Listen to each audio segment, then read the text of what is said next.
अगर आप भी चाहते हैं बिट्टू मलंगिया एंटरटेनमेंट का ऑडियो वीडियो सबसे पहले आप तक पहुंचे, तो लाल बटन को दबाकर चैनल को सब्सक्राइब करें और बेल आइकन दबाना ना भूलें। बोलो बोलो शेरा वाली मैया की।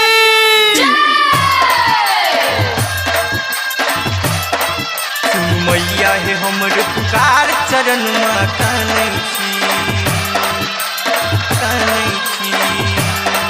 अखन अहाँ सब सुनि रहल छी मलंगिया रिकॉर्डिंग स्टूडियो के शानदार प्रस्तुति। सुनु मैया है हमरो पुकार, सुनु मैया है हमरो पुकार चरण में कानै छी।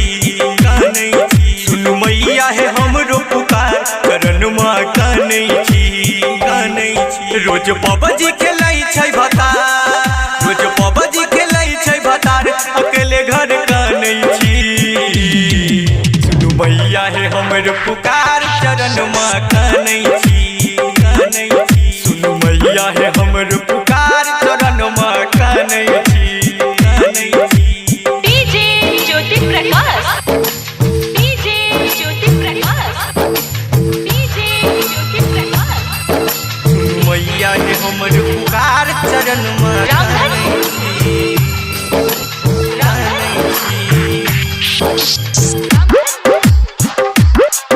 सुनु मैया है हमर पुकार चरण में कानै छी।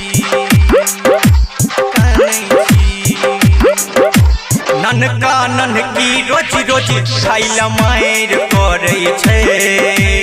उनसा कहै छियै तऽ गारि पढ़ै छै। ननका ननकी रोज रोज खाइला मारि करै छै। उनसा कहै छियै तऽ गारि पढ़ै छै।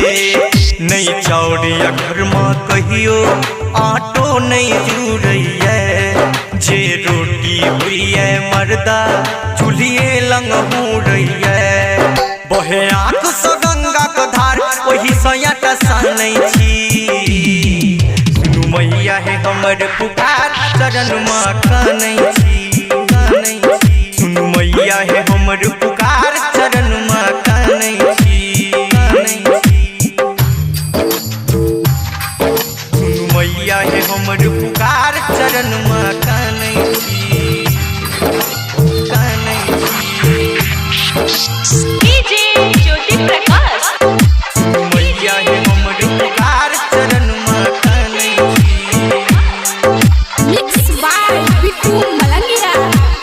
एगो छै जे झोपड़ी ओकर चार चुबैया।